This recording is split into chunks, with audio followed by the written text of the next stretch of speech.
초저녁에 잠들었던 나는 아버지가 들어오는 소리에 잠을 깼다. 곧이어 아버지가 방으로 들어오자 술 냄새가 풍겨왔다. 아버지는 기분이 좋은 듯 했다. 아가들은 자는가? 어머니의 짜증 섞인 목소리가 들려왔다. 아니, 또 술 드셨소? 어머, 이 양반 또 왜 이래? 애들 깨면 어쩌려고? 깨긴 뭘 깨? 얼른 이리 와봐. 어머, 이 양반 미쳤나봐. 어머. 나는 등을 돌린 채 더욱 몸을 움츠렸다. 뭔가 비비적대는 소리와 질퍽한 소리가 들려왔다. 그리고 규칙적으로 들리는 신음소리와 아버지의 거친 숨소리에 내 심장도 덩달아 뛰기 시작했다. 내가 또다시 눈을 떴을 때 방 안은 아직 어두웠다. 나는 오줌보가 터질 것 같아 몸을 일으키며 머리맡에 있던 요강 뚜껑을 열었다. 그런데 요강 안은 당장이라도 오줌이 넘쳐 흐를 듯 찰랑거리고 있었다. 나는 신경질적으로 뒤를 돌아보았다. 잠들어 있는 아버지와 어머니, 그리고 두 여동생이 세상 모르고 잠들어 있었다. 나는 투덜거리며 마당으로 나왔다. 아직 한여름의 열기가 가시지 않았는데도 새벽 공기는 선선했다. 나는 텃밭 쪽으로 나와 시원스레 오줌을 갈겼다. 오줌을 갈기고 나니 속이 출출했다. 나는 개똥이네 집 암탉이 알을 낳았을지도 모르겠다는 생각이 들었다. 생각만 해도 군침이 돌았다. 나는 몇 번 개똥이네 집에서 계란을 서리에 먹은 적이 있었다. 그때의 맛이란. 나는 개똥이네 집을 향해 걸음을 옮기기 시작했다. 내가 막 이쁜이네 집 근처를 지날 때였다. 갑자기 어디선가 이상한 소리가 들려왔다. 나는 그 소리가 무슨 소리인지 알고 있었다. 나는 급히 몸을 숙이며 소리가 나는 쪽을 향해 귀를 기울였다. 논두렁으로 난 작은 물길 옆이었다. 나는 그곳으로 살금살금 다가갔다. 그리고 그곳에서 바람난 연놈들이 몰래 그짓거리를 하고 있다는 것을 알 수 있었다. 나는 마른 침을 한 모금 삼키며 고개를 들었다. 그때 바지춤을 내린 하얀 엉덩이가 연신 위아래로 오르내리고 있었다. 그때마다 계집의 신음성이 흘러나왔다. 그러다 고개를 든 채 뭐라고 말하고 있는 놈은 다름 아닌 백정 청가놈이었다. 청가놈은 연신 뭐라 말을 하고 있었다. 그렇게 말하던 백정 청가놈이 또다시 엉덩이를 들썩이기 시작했다. 그런데 이번엔 그 소리가 명절날 떡을 칠 때 나는 소리와 흡사했다. 그렇게 질퍽한 소리가 들릴 때마다 계집의 신음소리도 함께 커져만 갔다. 그렇게 엉덩이를 들썩이던 백정 청가놈이 갑자기 허리를 활처럼 뒤로 제낀 채 온몸을 부르르 떨었다. 그리고 허물어지듯 무너졌다. 잠시 후 청가놈은 바지춤을 추스리며 몸을 일으키고 있었다. 그리고 발밑을 보며 뭐라 말을 하고는 아무 일도 없다는 듯 자신의 집이 있는 당숲 쪽을 향해 걸어갔다. 나는 마른 침을 삼키며 청가놈이 있던 곳을 주시하고 있었다. 과연 어떤 년이 천한 백정놈하고 배가 맞았는지 보기 위해서였다. 그렇게 얼마나 시간이 흘렀을까. 머리카락과 온 매무새를 어루만지며 몸을 일으키고 있는 계집의 모습이 보였다. 그런데 나는 두 눈으로 보고도 도저히 믿을 수가 없었다. 그곳에서 몸을 일으키고 있는 건 다름 아닌 이뿐이었기 때문이었다. 나는 퉁방울처럼 커진 눈으로 이쁜이를 보고 있었다. 아니, 노려보고 있었다. 나는 직접 보았으면서도 지금의 광경을 도저히 믿을 수가 없었다. 그렇게 착하고 야무진 이쁜이가, 힘겹게 몸을 일으킨 이쁜이는 치마를 허리까지 들어 올렸다. 그렇게 이쁜이는 자신이 허리 아래를 고스란히 드러낸 채 논두렁으로 흘러가는 개울물을 사이에 두고 다리를 벌리고 앉았다. 그리고 그 작은 손으로 자신의 더럽혀진 그곳을 씻기 시작했다. 물방울들이 그곳을 타고 흘러내리는 소리가 밤 공기를 타고 귓속까지 선명하게 전해지고 있었다. 또르르, 똑똑. 그 모습을 보고 있는 나는 숨이 막힐 것만 같았다. 당장이라도 달려가 이쁜이를 끌어안고 위로해주고 싶었다. 하지만 용기가 나지 않았다. 몸을 일으킨 이쁜이는 흐트러진 치마를 어루만진 후 좀 전까지 백정놈한테 욕을 당했던 곳으로 걸어갔다. 이쁜이는 그곳에서 바구니 하나를 집어 품에 안고는 터벅터벅 집을 향해 걸어가기 시작했다. 갑자기 내 볼을 타고 뜨거운 눈물이 흘러내렸다. 나는 이쁜이의 모습이 완전히 사라질 때까지 넋나간 놈처럼 이쁜이에게서 눈을 떼지 못하고 있었다. 그러다 나는 백정놈이 사라진 곳을 노려보고 있었다. 이 사실이 마을에 알려진다면 그 백정놈은 맞아 죽거나 병신이 되어 이 마을에서 쫓겨날 것이 분명했다. 아니, 분명 맞아 죽을 것이다. 그러다 이쁜이 생각이 났다. 이 사실이 마을에 알려지면 그럼 이쁜이는 어떻게 되는 거지? 생각만 해도 끔찍했다. 나는 이러지도 저러지도 못하고 있었다. 그러는 사이 날이 밝고 있었다. 나는 정신 나간 놈 마냥 투벅투벅 밝아는 대로 걷고 있었다. 그러다 샘물 앞에 도착했다. 그런데 그곳에선 이쁜이가 물동에 물을 기르고 있었다. 나는 석상처럼 멈춰선 채 이쁜이를 바라보고 있었다. 샘물 앞에 쪼그리고 앉아 물을 뜨고 있는 이쁜이의 모습은 평소 이쁜이 그대로였다. 그때 나를 발견한 이쁜이는 나를 한번 슬쩍 쳐다봤을 뿐 별 말이 없었다. 물을 다 기른 이쁜이는 물동이를 들어 올리려고 했다. 나는 그런 이쁜이를 보며 말했다. 비켜봐, 내가 들어다 줄게. 이쁜이는 아무 말 없이 옆으로 물러섰고 나는 물동이를 든 채 이쁜이의 뒤를 따라가고 있었다.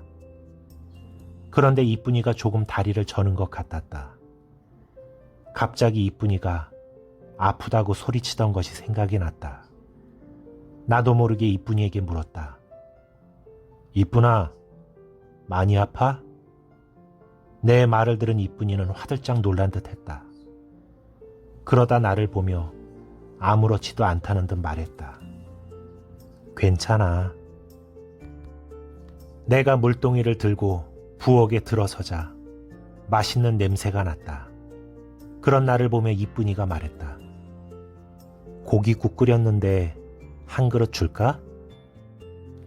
나는 그 말을 듣는 순간 백정놈의 얼굴이 떠올랐다. 나는 쏘아붙이듯 말하며 밖으로 뛰쳐나가 버렸다. 난 그런 거 필요 없으니까 너나 많이 먹어. 그렇게 멀어져 가는 내 뒷모습을 이쁜이는 말없이 바라보고 있었다. 평소의 나였다면 분명 이쁜이가 말하기도 전에 얻어먹으려 했을 것이기 때문이었다. 왠지 이쁜이의 눈빛이 쓸쓸해 보였다.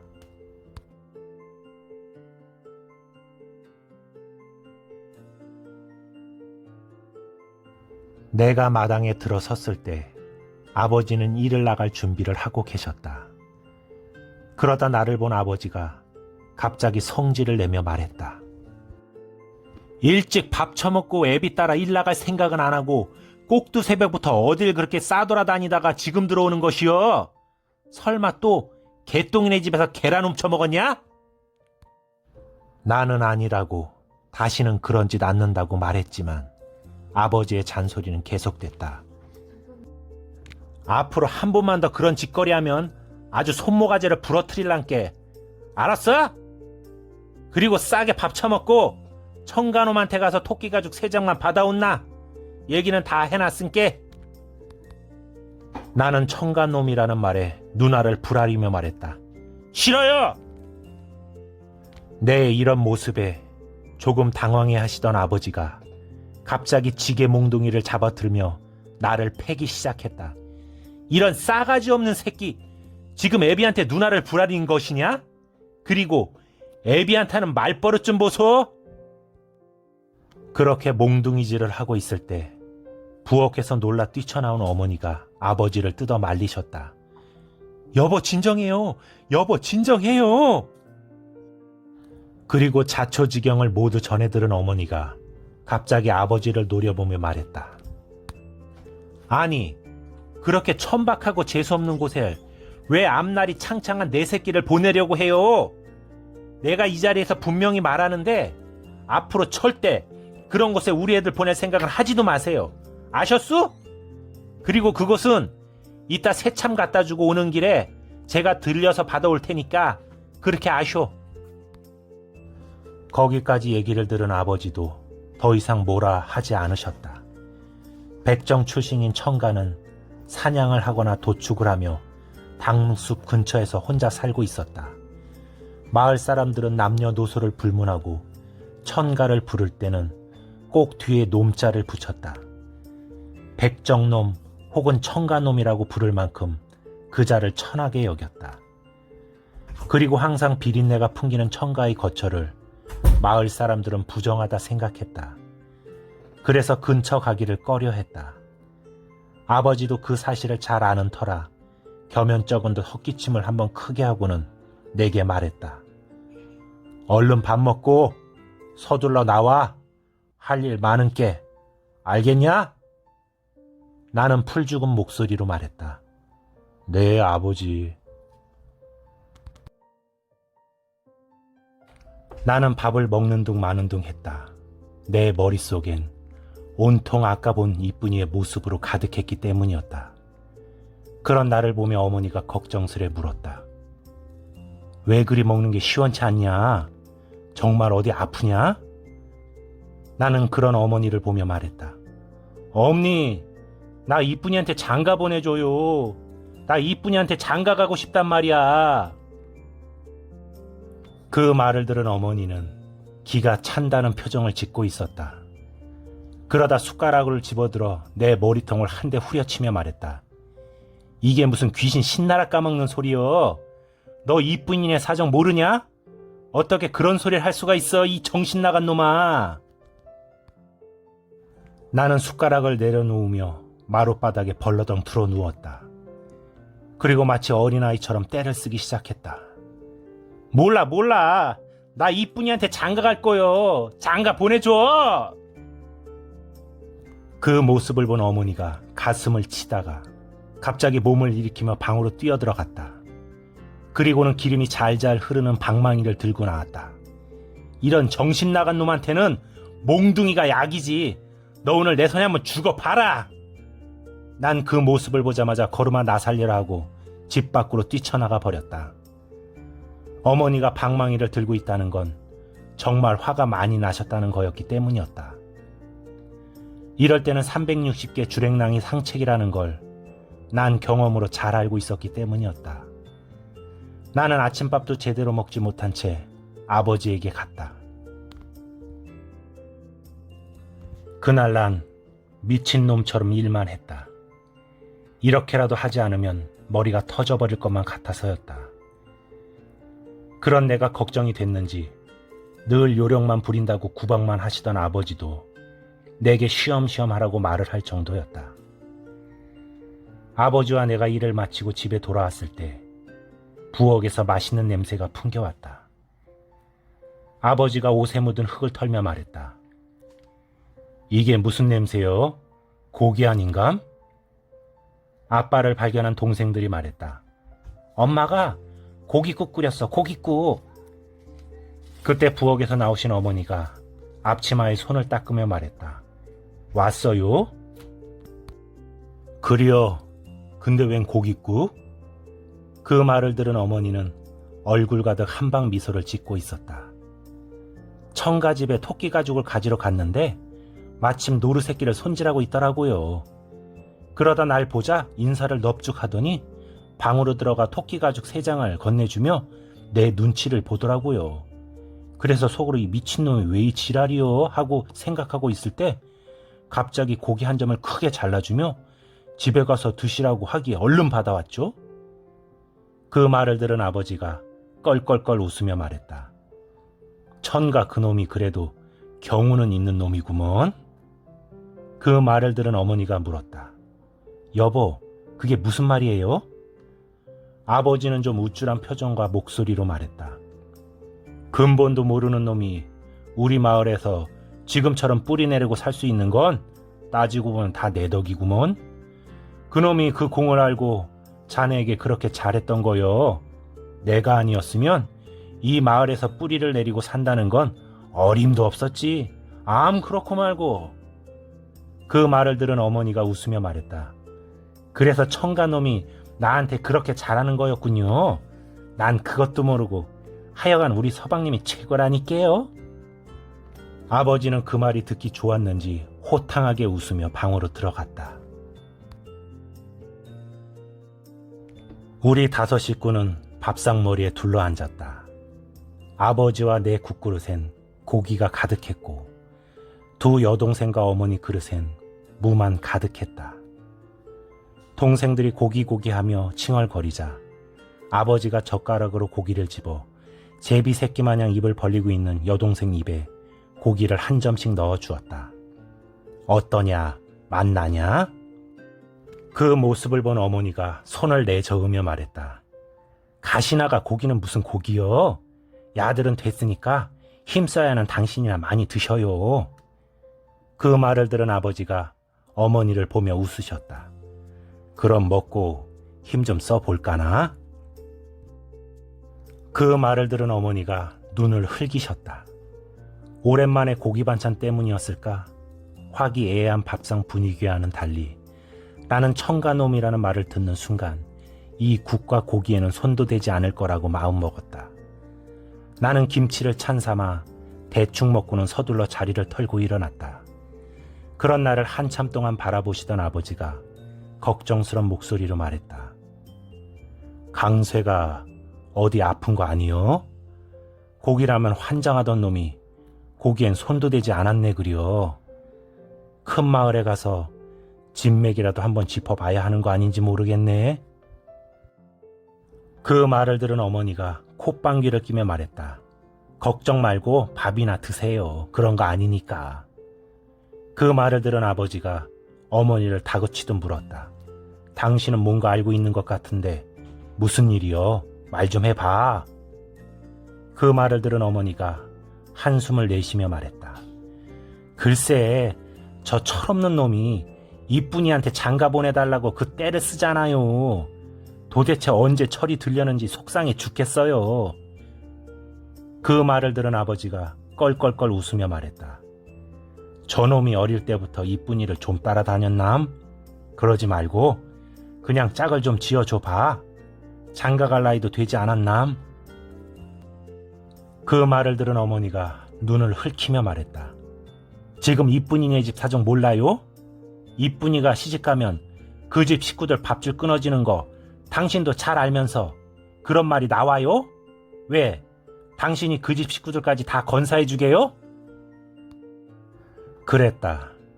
이쁜이네 엄마는 막내를 낳다가 돌아가셨고 얼마 지나지 않아 약초를 캐러 산에 갔던 아버지도 멧돼지에게 바친 후 3년째 일어나지 못하고 있었다. 사실상 이쁜이가 품을 팔아 식구들이 겨우 입에 풀칠을 하고 있는 실정이었다. 아버지도 속이 답답한지 고깃국을 한 모금 들이킨 후 말했다. 그래도 강쇠가 저리 좋다는데. 그 말을 들은 어머니가 또다시 눈을 흘켰다. 그 모습을 본 아버지가 흠칫하며 말했다. 난 모르니께 당신이 다 알아서 해. 나는 마루에 걸터 앉은 채 아버지와 어머니가 하시는 얘기를 듣고 있었다. 내 마음을 몰라주는 두 분이 너무 싫었다. 나는 엉덩이를 털며 밖으로 뛰쳐나가 버렸다. 그렇게 얼마나 걸었을까. 저 멀리서 누군가 다가오는 모습이 보였다. 그리고 그것이 백정 청가놈이라는 걸 알게 되었다. 나는 적개심이 가득한 눈으로 백정놈을 노려보고 있었다. 그놈도 나를 보고는 뭔가 분위기가 심상치 않음을 느꼈는지 이내 시선을 옆으로 피했다. 그때 난 처음으로 살심을 느꼈다. 저 백정놈을 내 손으로 죽여버리겠다고 마음을 먹었던 것이었다. 나는 백정놈이 내 눈에서 완전히 사라질 때까지 그놈에게서 눈을 떼지 않았다. 그날 밤 나는 식구들 몰래 낫을 든 채 청가놈 집을 찾았다. 하지만 마음은 있어도 행동으로 옮긴다는 건 쉬운 일이 아니었다. 나는 그날부터 집안일은 내팽개친 채 백정놈 주위를 맴돌기 시작했다. 그러다 난 말도 안 되는 사실을 알게 되었다. 나는 백정놈 때문에 이 마을이 온통 미쳐버렸다고 생각했다. 뭐 이런 개 같은 경우가 다 있어. 이 마을에 사는 년들이 다 미친 거 아니야? 나는 백정놈의 뒤를 쫓다가 그놈과 배가 맞은 년들을 알게 되었다. 그런데 하나같이 내가 아는 사람들이었다. 내 불알 친구인 개똥이 엄마는 물론이고 감나무집 아줌마를 비롯해 내가 눈으로 확인한 사람만도 손가락으로 꼽을 수 없을 정도였다. 대놓고 백정놈 집을 찾아가는 미친년도 있었다. 오메 미치겠는 거. 오메. 백정놈과 배가 맞을 때 개똥이 엄마가 외치는 소리였다. 그리고 더 끔찍한 건 그 짓거리를 한 계집들의 손엔 어김없이 고깃끈이 들려 있었다는 것이었다. 문득 토끼 가죽을 가지러 갔던 어머니가 떠올랐다. 나는 속으로 아닐 거라고 생각했지만 눈물이 나는 건 어쩔 수 없었다. 나는 백정놈을 죽여버리겠다고 다짐했다. 그리고 그날 밤 나는 백정놈 집을 찾았다. 나는 방문을 열고 안으로 들어갔다. 백정놈은 지 죽을 줄도 모르고 세상 모른 채 잠들어 있었다. 이 짐승 같은 놈, 내가 오늘 내 놈을 죽여 마을의 화근을 없애리라. 나는 시퍼런 낫을 치켜든 채 몇 번인가 백정놈의 가슴에 낫을 찍으려 했다. 그런데 마음과는 달리 용기가 나질 않았다.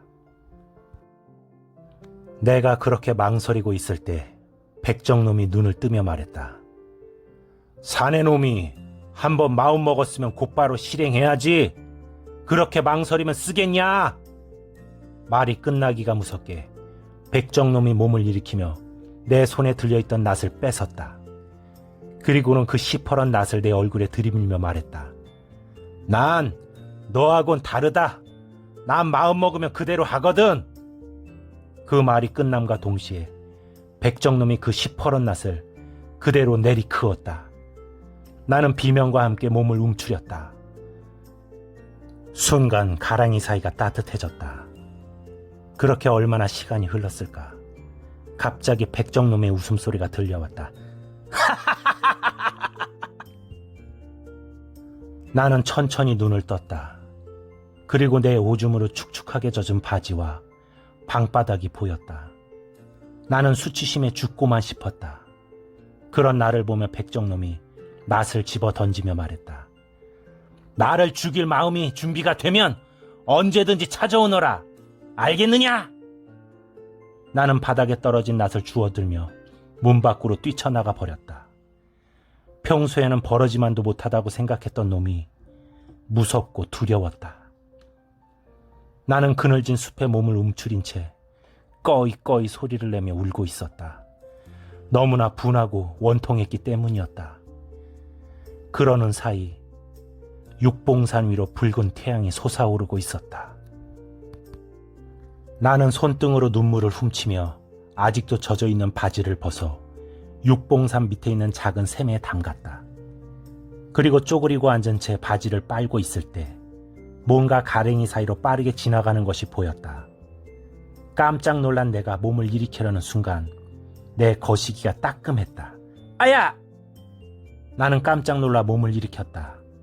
그리고 하얀 뭔가가 내 거시기에 달려있는 것이 보였다. 그리고 그것이 뱀이라는 사실을 알게 되었다. 깜짝 놀란 나는 비명을 지르며 아무리 발버둥을 치고 뱀을 잡아 당겨봐도 뱀은 떨어질 생각을 하지 않고 있었다. 그렇게 시간이 흐를수록 내 거시기의 통증은 점점 더 심해지고 있었다. 이미 나는 제정신이 아니었다. 고통 역시 참기 힘들 정도였다.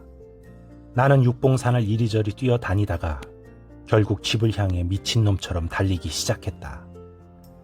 나는 바지도 입지 않은 채 하얀 뱀을 내 거시기에 매단 채 마을을 향해 달리고 있었다.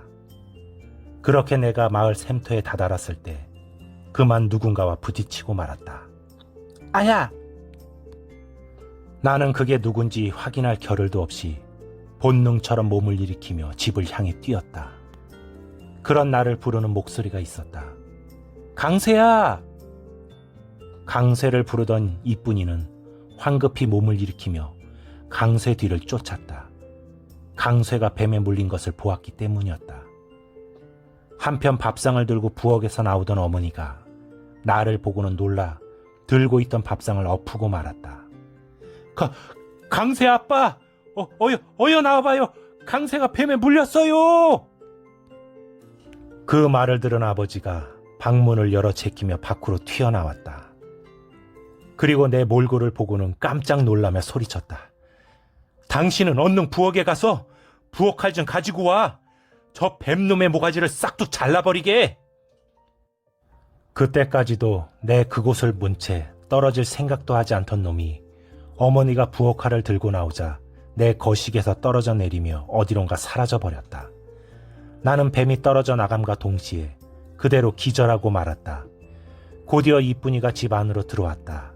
그리고 쓰러져 있는 나를 본 이쁜이가 화들짝 놀라며 말했다. 아주머니 여기 좀 보세요.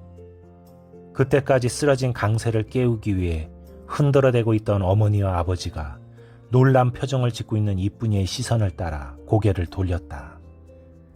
그리고 그것을 본 어머니와 아버지는 놀란 입을 다물지 못하고 있었다. 뱀에게 몰린 강세의 그것이 마치 겨울 김장부 마냥 커져 있었다. 더구나 불알 두 쪽도 참외 크기만하게 퉁퉁 부어 있었기 때문이었다. 세상에나, 도대체 이게 어떻게 된 거요? 어머니는 땅에 털썩 주저앉으며 넋이 나간 얼굴로 퉁퉁 부어오른 내 그곳을 바라보고 있었다. 어머니는 내 물건을 보는 순간 어쩜 평생 남자 구실을 못할지도 모르겠다고 생각하셨는지도 몰랐다. 그렇게 정신을 잃은 난 보름이 넘도록 깨어나지 못하고 있었다. 더구나 퉁퉁 부어오른 내 물건은 근동에서 이름께나 알려진 의원조차도 그 병을 치료하지 못했다. 작은 마을엔 이제 곧 장례를 치러야 할지도 모르겠다는 소문이 돌고 있었다. 그리고 그 소문은 마을을 돌고 돌아 어머님의 귀에까지 들려왔다. 당신 미쳤어요? 도대체 지금 무슨 소리를 하고 있는 거예요? 장례라고 했어요? 저렇게 멀쩡히 살아있는 애 앞에서 지금 그 말이 입 밖으로 나와요? 나오냐고요? 어머니는 아버지 가슴을 두드리며 그 품에 안겨 눈물을 흘리고 있었다. 아버지는 아무 대답도 하지 못한 채 멀뚱히 하늘만 바라보고 있었다. 고개를 숙이면 금방이라도 눈물이 쏟아질 것만 같았기 때문이었다. 한편 눈물을 가누지 못하고 있던 어머니의 마음을 더 안쓰럽게 한 건 내가 쓰러진 날부터 하루도 빠지지 않고 집을 찾아오는 이쁜이 때문이었다. 아주머니, 강세는 좀 어때요? 정신이 좀 돌아왔어요? 어머니는 짠한 눈빛으로 이쁜이를 바라보고 있었다. 어릴 때부터 친하게 지냈다고 이렇게 마음을 써주니 고맙다 이쁘나. 괜시리 미안한 생각이 들었다. 강세 말처럼 이쁜이와 짝을 쥐어줬다면 혹시 이런 일이 일어나지 않았을지도 모르겠다는 생각이 들었기 때문이었다. 그렇게 또다시 며칠이 흘렀다. 이미 강세 몸은 눈에 띌 정도로 야위어 있었다. 말은 하지 않고 있었지만 두 분 역시 다음 일을 생각하고 있는 듯 했다. 마을 사람들은 내가 곧 죽을 거라는 것을 기정사실처럼 받아들이며 조금씩 상을 치를 준비를 하고 있었다. 그렇게 침통한 분위기에 빠져있던 어느 날 백정청가놈이 우리 집을 찾았다. 그리고 백정청가의 말을 듣고 있던 어머니가 깜짝 놀라며 말했다. 그 말이 참말이요? 우리 강세를 살릴 수 있다는 말이? 그 말을 들은 백정청가는 고개를 끄덕이고 있었다. 제 고향에서도 강세랑 똑같은 일이 있었습니다. 어머니가 반색하며 말했다. 그럼 그때 뱀에 물린 사람이 죽지 않고 살아있단 말이요? 예, 건강하게 잘 살고 있습죠. 어머니는 기쁨 가운데 걱정 섞인 표정을 지으며 말했다. 그런데 그 사람 우째 사내구실은 잘하는지 모르겠구먼. 천가는 의미심장한 미소를 짓고 있었다. 그 죽었다 살아난 인사가 바로 접니다. 그 말을 들은 어머니와 아버지는 깜짝 놀랬다. 그리고 어느새 어머니의 얼굴에 절로 미소가 지어지고 있었다. 난 우리 강세가 사내구실을 못하면 어쩌나 얼마나 걱정을 했는지. 어머니는 앞치마로 눈가를 훔치고 있었다. 그런 어머니를 뒤로 한 채 아버지가 다급히 물었다. 그럼 우리는 어찌하면 되나? 아버지 말에 청가가 말했다. 준비는 제가 다 했으니까 강세를 우리 집으로 데리고 가겠습니다. 그게 무슨 말인가? 자네 집으로 데리고 가다니? 또 준비를 다 했다니? 벌써 약재까지 다 구했단 말인가? 아버지가 묻자 청가는 자세히 설명해 주었다. 본시 그 백사의 독은 음기로 가득해 그 백사에게 물리면 백약이 무용지물이라고 했다. 반면 백사의 몸은 독과는 반대인 극양의 기운을 담고 있어 오직 그 백사를 잡아먹어야만 치유가 된다고 말했다. 그래서 그 뱀을 잡느라 이렇게 시간이 오래 걸렸다고 했다. 그 말을 들은 아버지가 깜짝 놀라며 말했다. 그럼 자네가 그 백사를 잡았다는 말인가? 우리 강세를 치료해 주려고? 갑자기 아버지가 백정청가의 손을 잡으며 연신 머리를 조아리기 시작했다. 고맙네. 고마워. 이 은혜는 절대 잊지 않겠네. 절대. 고맙네. 정말 고마워. 아버지뿐만 아니라 곁에 있던 어머니도 연신 머리를 조아리고 있었다. 그렇게 해서 나는 백정청가놈의 집으로 가게 되었다. 나는 백사를 고아 먹은 지 일주일 만에 정신을 차릴 수 있었다. 하지만 몸까진 가누지 못하고 있었다. 더구나 그곳의 붓기는 좀처럼 가라앉지 않고 있었다. 나는 한 달이 다 지나고 나서야 겨우 자리에 앉을 수 있었다. 나는 다리를 대자로 벌린 채 내 물건을 고스란히 드러내고 있었다. 그때 방문이 열리며 백정놈이 들어왔다. 이젠 적응이 될 정도 싶은데 아직도 내 것을 드러내고 있다는 사실이 나를 불편하게 하고 있었다. 놈은 내 그것을 자세히 쳐다보며 약사발을 건네주며 말했다. 몸은 좀 어떠냐? 그래도 앉아있는 모습을 보니까 많이 좋아진 것 같은데. 나는 대답도 하지 않은 채 놈이 건네준 약사발을 단숨에 들이켰다. 역시 비리고 역했다. 나는 여전히 백정놈을 적개심이 가득한 눈으로 바라보고 있었다. 그런데도 내가 이렇게 약을 받아먹는 것은 다 이뿐이 때문이었다. 내가 정신을 차리고 이곳이 백정놈의 집이라는 사실을 깨닫는 순간 나는 광기에 가까운 발작을 부렸다. 더구나 뱀에게 물린 자리가 마치 생사를 도려내는 듯한 심한 통증으로 인해 나는 제정신이 아니었다. 그런 나를 어머니와 아버지가 진정시키려 했지만 아무런 소용이 없었다. 나는 미친놈처럼 악을 쓰며 백정놈한테 치료를 받느니 차라리 죽겠다고 소리쳤다. 그때 문 밖에 있던 이쁜이가 달려들어와 내 뺨을 때렸다. 찰싹! 순간 아버지와 어머니를 비롯해 백정놈까지 멍한 얼굴로 이쁜이를 바라보고 있었다. 지금의 상황을 누구도 예상치 못했기 때문이었다. 나 역시 휑한 눈으로 이쁜이를 바라보고 있었다. 갑자기 이쁜이가 두 손으로 얼굴을 감싼 채 울음을 터뜨렸다. 바보야, 죽고 싶어서 그래? 죽지 말란 말이야. 그날 이후 나는 백정놈이 죽이고 싶을 만큼 미웠지만 그놈이 가져다주는 약사발은 꼬박꼬박 받아먹었다. 그리고 신기하게도 그것을 받아먹을 때마다 고통은 점점 잦아들었다. 그렇게 한 달이 흘렀다. 우리 두 사람은 마루바닥에 마주 앉은 채 밤하늘을 바라보고 있었다. 지금은 내가 이 백정놈을 정말 죽이고 싶어 하는 건지조차 확신이 서질 않았다. 놈은 정말 성심을 다해 내 수발을 들었다. 나는 아무리 생각해봐도 백정놈이 나한테 이러는 이유를 알 수 없었다. 나는 백정놈을 쳐다보지도 않은 채 물었다. 나한테 이렇게 잘해주는 이유가 없잖아. 내 말을 들은 백정놈 역시 먼 산을 바라보고 있었다. 나하고 길에서 마주친 적이 있었지? 당장에 나를 죽여버리겠다는 눈빛을 하고 말이야. 그때 난 이제 이 마을을 떠날 때가 됐다고 생각했다. 그래서 떠날 준비를 하고 있을 때 강세 네가 뱀에게 물렸다는 얘기를 듣게 됐다. 그것도 백사한테. 더구나 그 많고 많은 곳 중 바로 그곳을 말이지. 그때 난 알았다. 내가 왜 이 마을까지 흘러오게 됐는지. 나는 이 백정놈이 지금 무슨 소리를 짓거리고 있는지 알 수가 없었다. 하지만 무슨 말을 하는지는 알고 있었다. 그럼 날 치료해 주려고 이 마을에 왔단 말이야? 웃기고 있네. 넌 계집이나 후리려고 이곳에 온 거잖아. 네 놈 하나 때문에 이 마을 계집들이 얼마나 불행해졌는 줄 알아? 나는 백정놈을 노려보고 있었다. 그런데 시선을 멀뚱히 바라보던 백정놈이 갑자기 뭐가 그리도 재미있는지 킥킥거리며 말했다.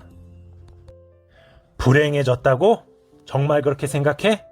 나는 모르겠는데 여자들의 표정을 제대로 보긴 한 거야? 다들 얼굴 가득 행복한 미소가 흐르고 있잖아. 솔직히 말해서 내가 이 마을에 처음 왔을 땐 이 마을 사람들 그다지 행복해 보이지 않았거든. 나는 그들 가슴속에 응어리져 있는 갈증과 욕망을 풀어줬을 뿐이라고. 그리고 나니 그녀들 얼굴에 웃음이 돌더군. 안주인 마음이 평안해지니 덩달아 집안도 평안해지는 건 당연한 거 아닌가? 그리고 내가 그녀들을 어찌한 게 아니야. 다 그녀들이 원해서 벌어진 일이라고. 그 말을 들은 순간 갑자기 이쁜이 얼굴이 떠올랐다. 나는 미친놈처럼 백정청가놈에게 저주 섞인 욕설을 퍼부어댔다. 그렇게 얼마나 욕을 퍼부어댔을까. 그런데도 백정청가의 얼굴엔 별다른 변화가 없었다.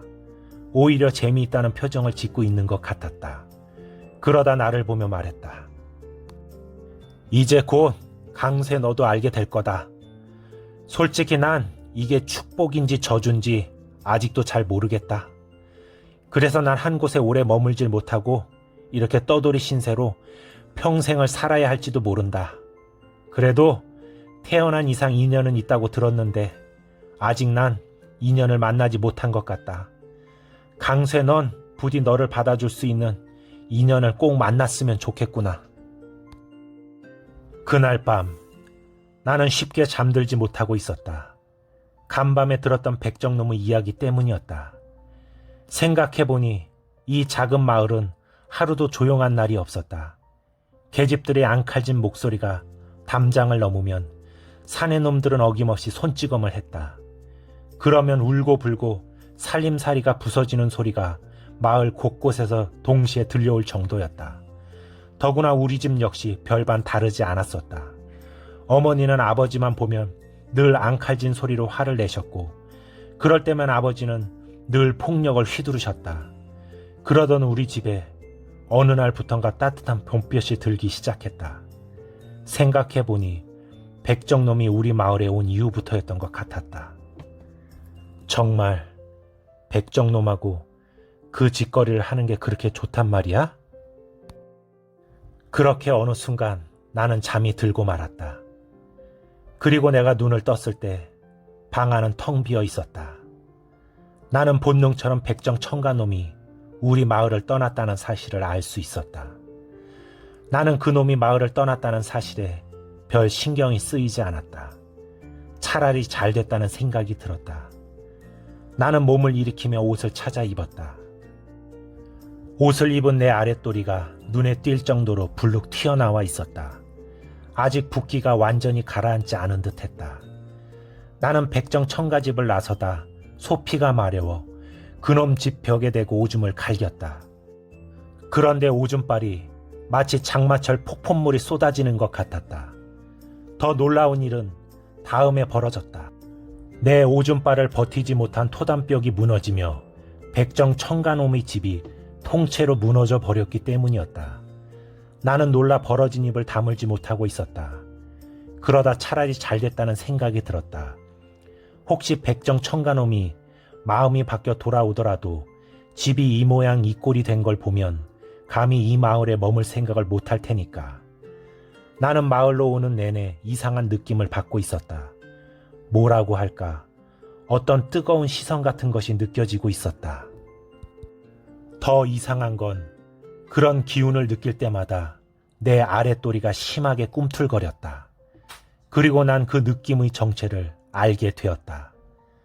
내가 마을에 들어섰을 때 마주친 계집들의 눈빛을 보는 순간 나도 모르게 온몸에 소름이 돋고 말았다. 그 뜨거운 시선이 지금 나에게 무엇을 갈망하고 있는지를 내 아랫도리는 정확히 알고 있는 듯했다. 어느새 모여든 계집들은 하나둘 몸을 숨긴 채 욕정과 색정으로 가득한 시선으로 나를 바라보고 있었다.